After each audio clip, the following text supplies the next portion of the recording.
位觀眾大家好，今日係2025年10月3日星期五，歡迎收睇曼城新聞。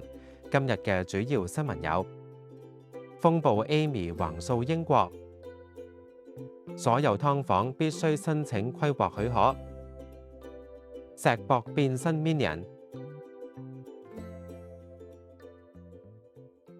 風暴 Amy 橫掃英國同愛爾蘭，帶嚟時速高達100英里嘅狂風同暴雨，氣象部門警告有危險致命風險。星期五下晝，兩名男子緊唱泳褲，竟喺愛爾蘭郊圍嘅 Blackrock Diving Tower 冒險下海，被巨浪包圍，無視當地紅色天氣警告。英國氣象局已經對蘇格蘭、西北英格蘭同埋威爾斯發出琥珀級強風警告，內陸風速可以達70英里，沿岸更加高達80到100英里，恐導致停電、交通癱瘓同埋洪水。當局呼籲民眾避免靠近海岸同河流，並且計劃行程前先查詢交通情況。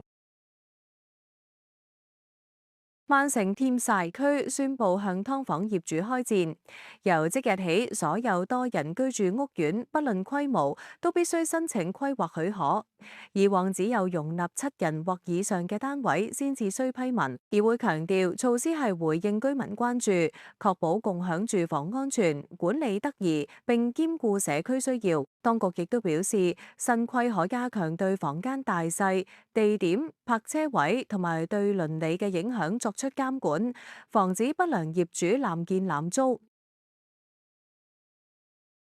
Network Rail 提醒乘客，今個週末10月4至5日 ，Stockport 部分鐵路將暫停服務，進行2000萬英鎊 Greek Street 大橋工程。受影響路段包括曼徹斯特至 Stoke-on-Trent 嘅西岸幹線，大橋上設有迴旋處，早前已經完成重建。